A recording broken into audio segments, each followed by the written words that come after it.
IFM News. IFM News. IFM News. Lokal. Ti barbecue ket maysa kadagiti inibigyan tayo amakan. Ada karne nga ada iti special sauce na ket ti udi na ket iti tabana. Ano sa dino ket ito nga maituno babaen iti agilgilayab akayo wenno uring. Idi pa nagwaywayas ti panawen ket makita ken maramanan dagiti agkakaimas a barbecue. Maysa kadagiti nabayagan a pilpilaan dagiti tattao ket ti Estancia Barbecue iti barangay Estancia Pasukin, Ilocos Norte. Kuna ti maysa kadagiti nagipagtawid iti daytoy a pagtunatunwan ani Ma'am Melanie Aguda Ranay ket 30 a tawenen nga operar daytoy a negosyo. Business ni mother ko idi agtawon nakpailaang iti when I was in second year high school.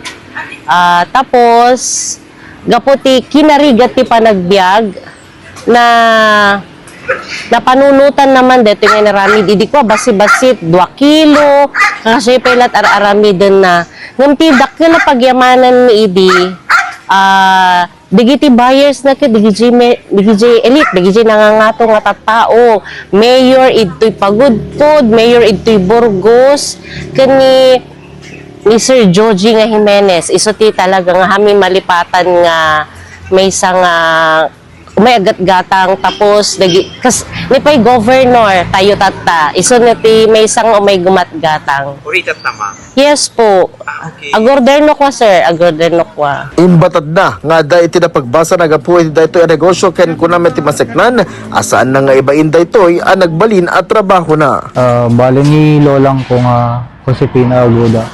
Pinagbasa na kasi ko di grade 6 na. Till college. Hanggang college. Bali, hindi dua kang pelat agyan ididi. Bali siya kayo katulong na idit aglaklako idid to. Nga parala ko na idid. Dua ka magkatinulungan.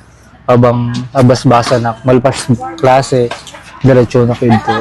Nagsaludsud tayo kadagiti suki iti daytoy a panganan ket kunada. Kana kumatian na kasi dain mi.